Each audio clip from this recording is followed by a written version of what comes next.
Hey everyone, let's do a draft.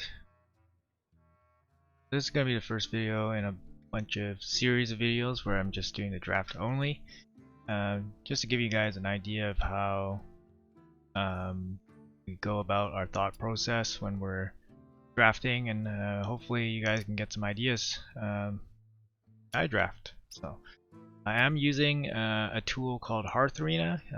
It is found, I'll provide a link on description, but it's a drafting assistant. I currently help with the tier scores for that site, so the numbers you see under the cards will be brought to you by Hearth Arena.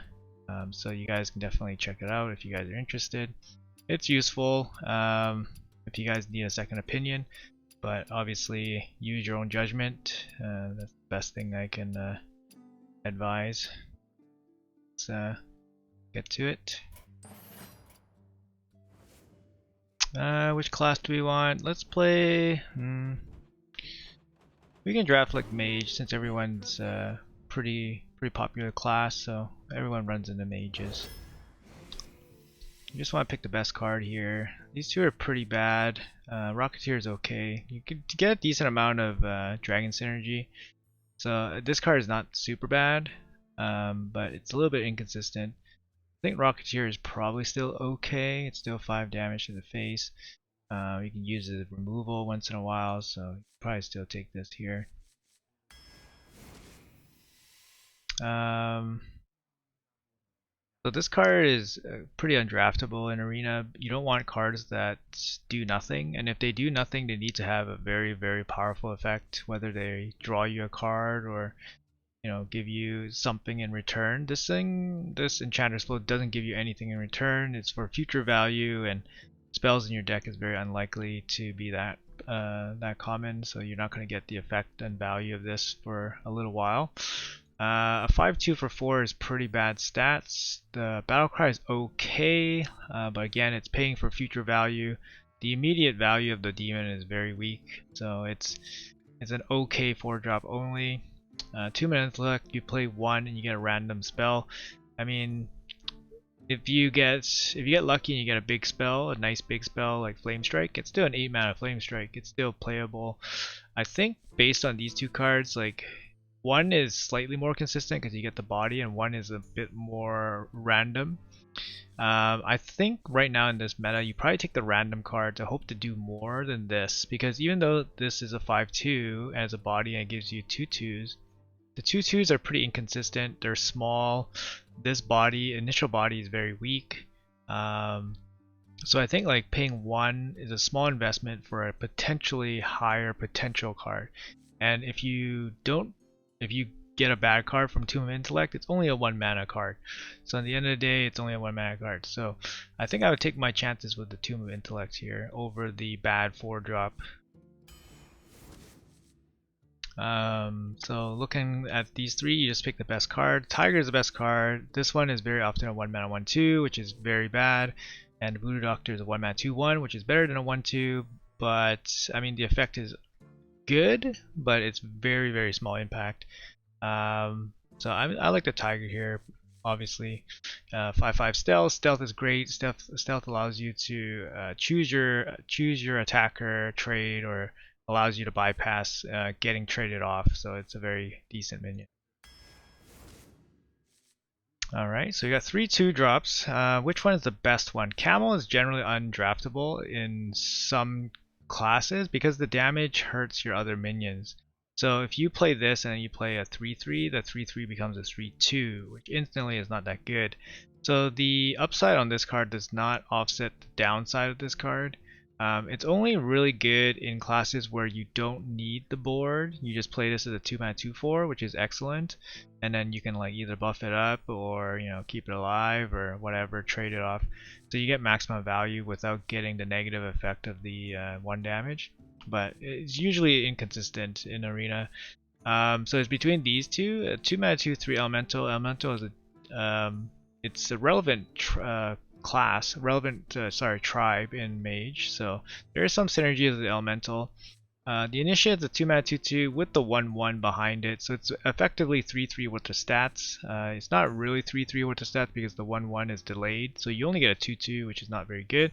But the 1/1 is a nice little extra, and it has a spell damage, which does benefit Mage. So I think this card is slightly better than this card. Lately, cards like these, vanilla cards, basically vanilla cards means like cards with no stats. I mean, no text, so it's just a 2 mana with stats, no text. These cards are kind of weak in this meta because this meta is very value oriented. So I'm talking about, so this video is going to be made during the Ashes of Outland. So during this meta, there's a lot of value oriented matchups. You're going to be looking for some extra stuff or have stuff that's so big that it absorbs several cards from your opponent. But having a 2 mana 2/3, like you're just hoping to play this on turn 2. After that, it's kind of a bad card. I mean, this card is a little bit better in the late game because you have spell damage, you have an AoE protection minion because it leaves you a 1/1. So it's a little bit better. So there's only 2 picks here: Shadow Reaver versus Pick Crockless. Pick Crockless is like a solid late game guy with 5 damage. Like the 5 damage is relevant because it kills off a lot of things. It also can go face. It's a bit expensive for a 5/6, but I mean, you get the 5 damage, so likely it's going to kill something medium size and then leave you a good medium sized body behind for 8. So it's like effectively 2 cards in one. Frozen Shadow Reaver is a solid 3-drop. The stats are good, not the best stats because I think the best stats are still 3 attack, 4 attack for 3 drops. But the effect is very strong. So this thing is more of a tempo card. Tempo card meaning you're basically building stats on your board to be more than your opponent's stats. So basically, when you freeze a minion, that's basically taking stats away from your opponent because they can't interact with their stats anymore. So this is an interesting pick because you can go either way with Mage. You can play more tempo, more like basically build your board to overwhelm your opponent, or you can play like more of a late game slower deck where you outvalue them. So I think in this meta, like I said, as I mentioned, is more value oriented. So I think the Pick Crockless probably comes down as the better card. I mean, it's most likely the better card. It's also a card that in the late game it's totally fine. So if you don't have any other late game cards, a Pick Crockless is good. It can also help you close games that you otherwise don't have ability to close games with. Not to say this is a bad card or anything, but this is a slightly better card. Okay, so Mirror Entity is one of the most popular secrets. It's generally pretty bad right now because of the lackeys and the Aug Merchants in the current rotation. So this card is not draftable right here against these two. So you have an AoE, Blizzard, and then you have Twin Tyrant, which is probably the best neutral card ever printed in Arena. So Twin Tyrant is going to be the pick here. Blizzard's fine, but the effect is not as strong as it seems. It's just an AoE. The freeze can be relevant once in a while, but the Tyrant here is just the overwhelming favorite. Legendary pick. You probably like the most consistent card is probably Xavius. 6 mana 7/5. It gives you stuff. It's not a great stat line, and you'd rather have this be a 5/7. The 5 health on this is very weak. It's not going to be Nosdomu, and 9 mana 8/8 doesn't really do too much. The stats are not good enough for the effect. The effect is not very good in Arena. And Magtheridon is a very inconsistent board clear. It works better in Mage, but we don't have anything right now. So I think right now it's a pretty clear Xavius. Alright, so 1 mana 1/1 versus Magic Trick versus a 3 mana 4/3. So during the first third of the draft, I usually draft just with disregard for a curve, basically take the best card.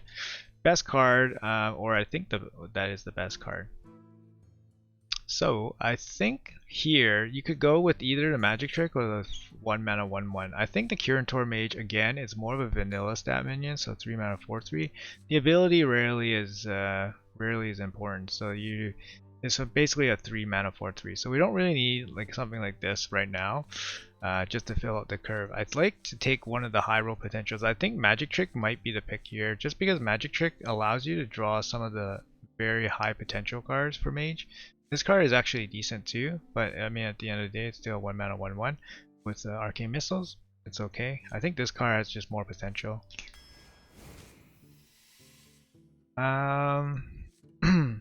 Small AoE versus card draw. I think this deck could use some card draw, which is okay. These two cards are not super great.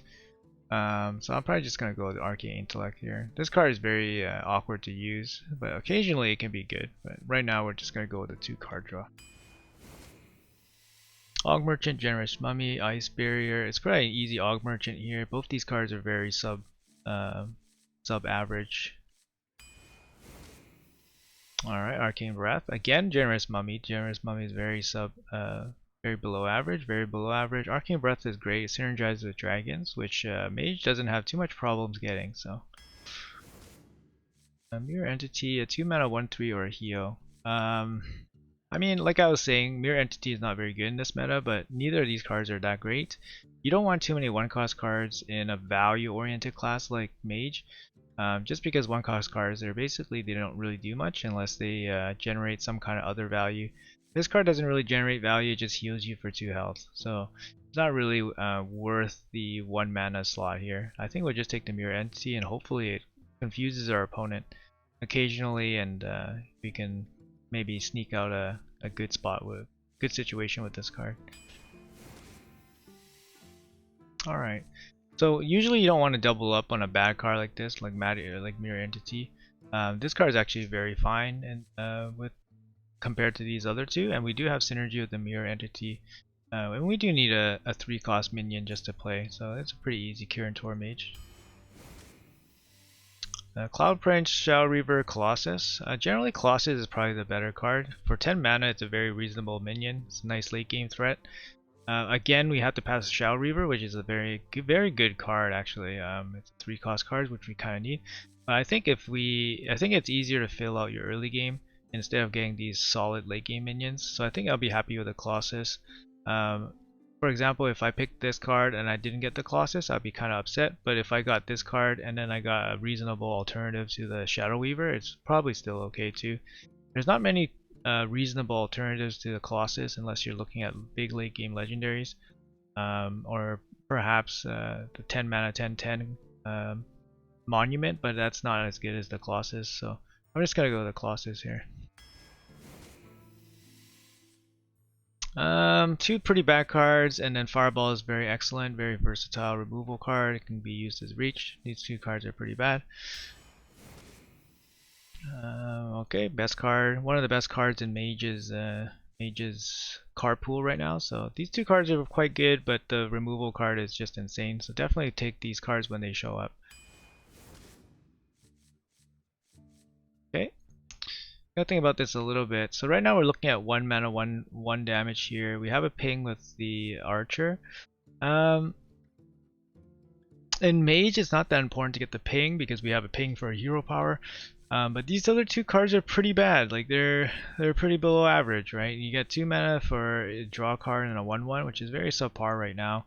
The draw card might be okay in this deck because each draw actually has some weight. So we have some heavy guys here so we can draw into, but we do have 1 draw card already. Is it ever the 4-drop? It could be the first 4-drop here. It's actually okay. Divine Shield not great in this rotation because of all the Og Merchant pings. So it's probably going to be between these 2. I think we can go with this, the 4-drop. I mean, it's a little bit of an underpowered 4-drop, but it's still something to play on turn 4. As opposed to playing the Archer, which is a very weak card. And I don't think we have enough draw to sustain ourselves if we're just playing 1 mana, 1 mana minions all the time. So I think a 4-cost card is probably fine here. Alright, so both these cards are very insane. This card is very subpar in Mage, so both these cards are very insane.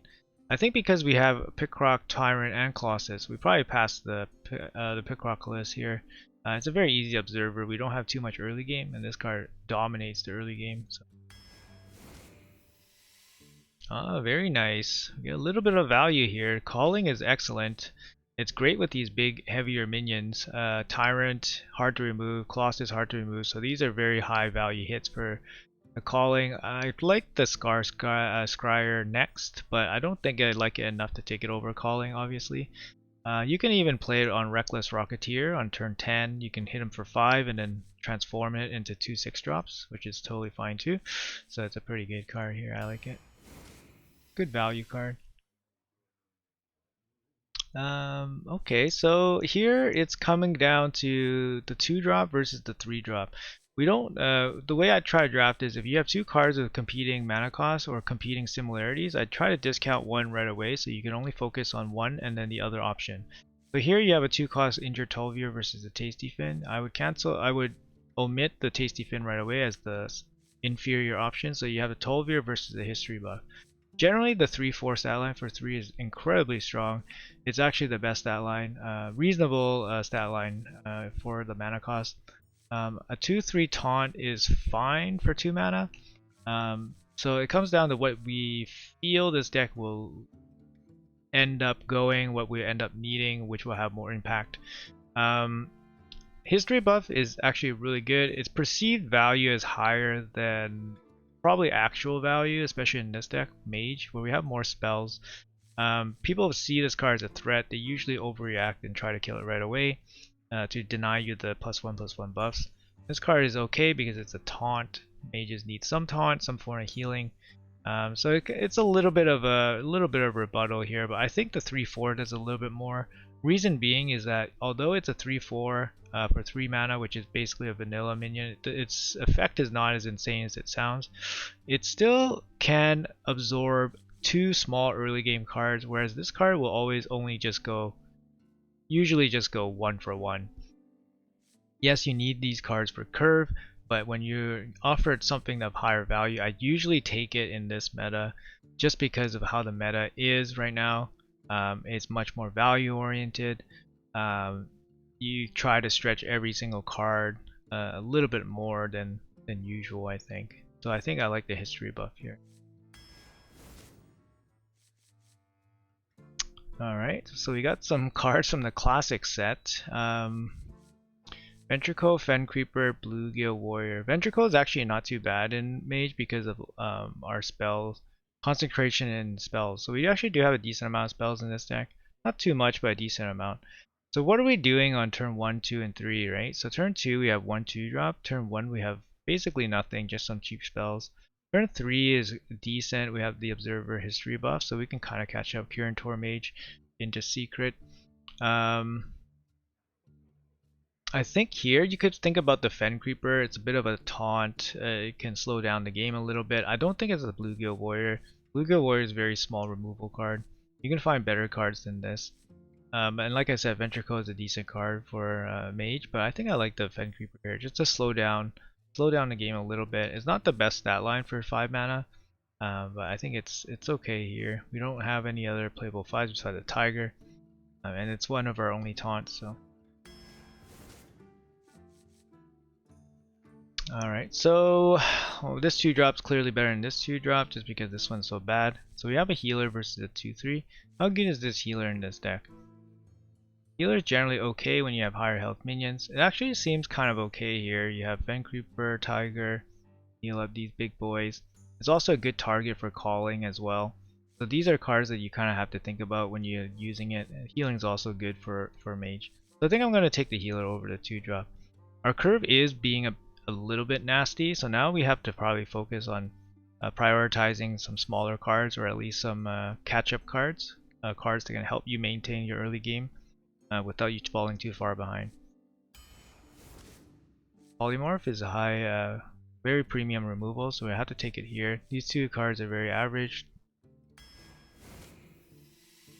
I like Shavera. Shavera is a nice AoE, basically area of effect card, so it manages the board when you're off of it. Very nice. We do have Fireball for that as well, so it's like this card is a little bit lower on the win scale, I think. Apprentice can be nice with all the cheap spells we have. Breath, Magic, Intellect. It could be the 2-drops here over Shavera, since we do have the Fireball and we do need Curve pretty desperately here. This card is a great hit for calling if this card lives through. So that's another consideration too. But I think we need probably, I mean, we could take this and then we really have to hope for a 2-drop. At the end of the day, these are just 2-drops, right? There's a 2-mana 2/3. Occasionally this has very high upside, but we can't really bank on that upside until in the late game, right? So turn 5, 5 and up, basically.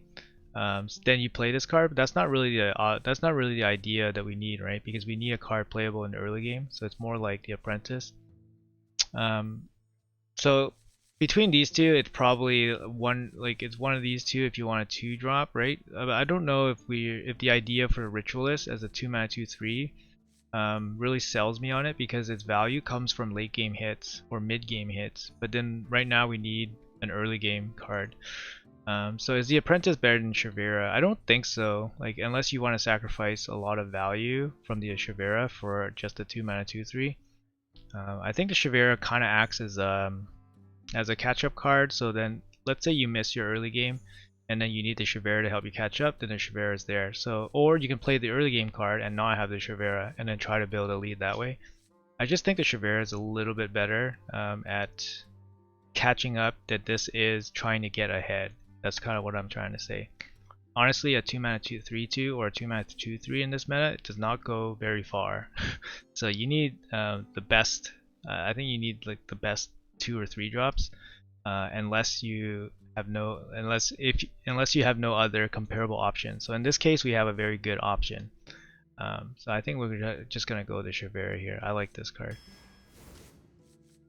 We get slightly punished here for the second Shavira. We're not going to take Mana Worm over Shavira just because the Mana Worm is a pretty poor 2-drop regardless. And like I said, this card does even like a 2-drop that does even less than the other 2-drops. So the Shavira would be in the same idea. It helps you catch up when you're off the board, decent value. And if we're playing off the board most of the time, this is a pretty good card to help you catch up.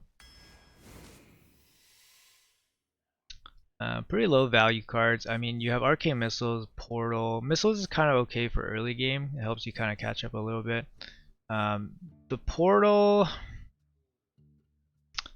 is generally pretty weak. I don't like it that much here. But it is a playable 3-cost card that gives you a 4-cost minion, which might actually be useful. I mean, the randomness helps and hurts, right, at the same time. I just think it's slightly better than the missiles here. It's like turn 1 and 2 is going to be pretty weak in this deck. I don't think getting like 2 or 3 extra small cards is going to save that early game. But I don't think that taking the early game cards in this draft would have helped this draft that much anyways. So I feel like this is just the way the draft works. I wouldn't force, like for example in this draft, if you were forcing yourself to take the 3/2s and 2/3s, you have more 2/3s and 3/2s, but you would eventually run out of stuff in the mid game, and then that would be the end of the game.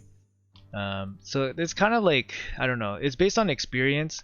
My experience basically tells me that if I take all these small cards that don't do much and then they get removed by either one card, or it takes 2 of them to take down one of their cards, it's going to be a pretty rough ride, especially if we don't have ways to generate value. So I kind of like the Portal here. I mean, this card is a little bit better for early game, but I kind of like the Portal. Kind of gives your opponent some questions to think about, right? It's very easy Soldier of Fortune here. We don't have an actual 4-drop, and this is a nice beefy 4-drop. If it doesn't get killed, then you can always hit it with Calling as well. These 2 cards are just not as good. Ooh. Alright. So both these cards have helped your early game very much. I think for our purposes for this deck, I'd like the Observer a little bit more than the Amplifier. I think the Observer, you play it on turn 3, it really handles your early game a lot better than this without slowing your deck down too much. Because our deck's going to be really slow. And if you play a 2/3 and then spend 2 mana to shoot one thing down, it's probably going to be even slower. So I think the Observer is a little bit better at handling the early game.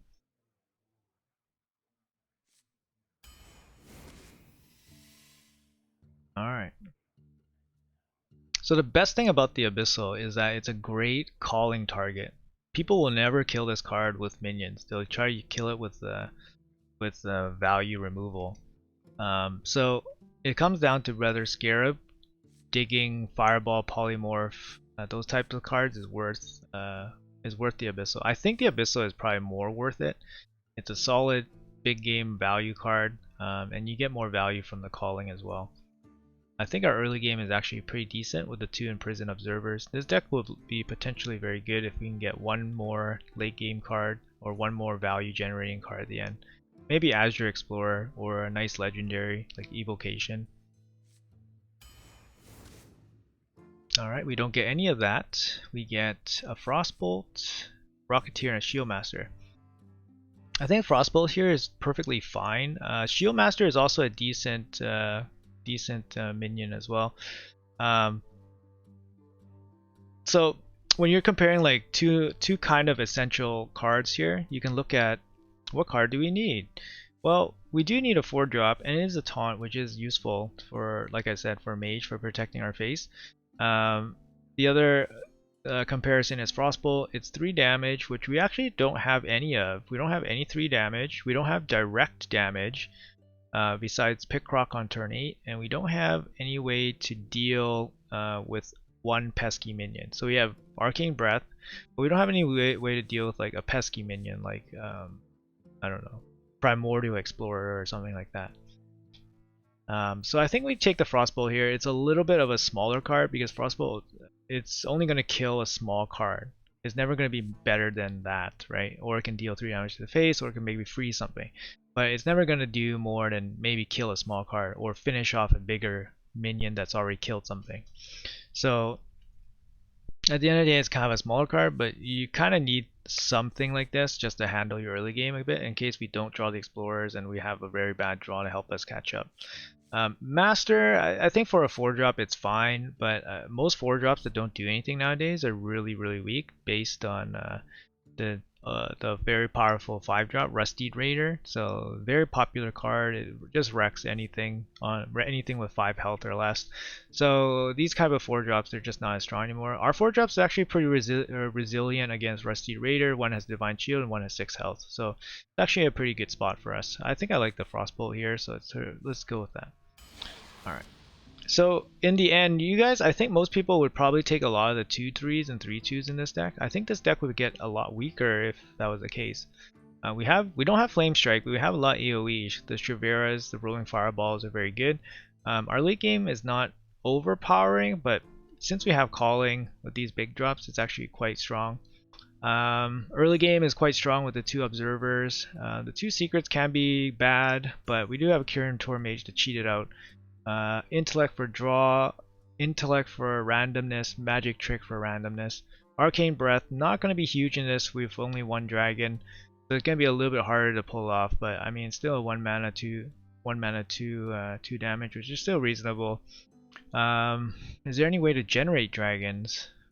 Tomb of Intellect can give you it could give you Font of Power, which then you can discover Azure Explorer or Caligos, so you can get some dragons that way. Otherwise, you can't really generate dragons. Xavius could be a cheap value generator, but probably not likely. I'm not sure how this deck is going to go. I don't think it's value oriented enough to go very late against some drafts, but I think it's control heavy enough that you can probably beat some faster drafts. It doesn't have healing, which really hurts it a little bit. It has 2 points of healing here, but that's honestly not that much. So against Hunter, it might have some issues, but I think it might be able to beat decks like Paladin and stuff. So I think we did okay for our first draft here. I hope you guys enjoyed this draft. I'm not going to play any games. I just want to show you guys my thought process. This is kind of what the draft ends up. It's not going to be a rushdown deck or anything like that because we missed our 2 drops. But it did improve our mid game quite a bit, getting the Shiveras, getting the Fen Creeper. So if you take away the Shiveras, the Fen Creepers, you have an extra couple 2/3s and 3/2s. I don't think that, I mean, it helps the deck be a little faster, but I think it makes it a little bit more susceptible to being played back at, and then once that happens, you just run out of stuff and you're done. So I think the way this deck is set up, it probably gives you a better chance against faster matchups as opposed to slower matchups. In slower matchups, you want the faster minions so that you can rush them down, but against slower matchups, the smaller minions will just be susceptible to counterplay, right? But anyways, I think for a first draft, I think it's fine. I hope you guys enjoyed it. It's just a couple thoughts, maybe give you guys some things to think about. Like I said, if you guys need help with the assistant, use a tier draft assistant like Hearth Arena or the Lightforge. Just get some other opinions or ask people. So ask some people for some help. But yeah, anyways, I hope you guys enjoyed it. I'll try my best to do some more of these drafting videos. I love drafting in Arena. It's the thing that makes it special. So I'll try to do a bit more, and maybe we'll do some across metas, and we'll see how it looks in the future. But yeah, all right, guys, take care.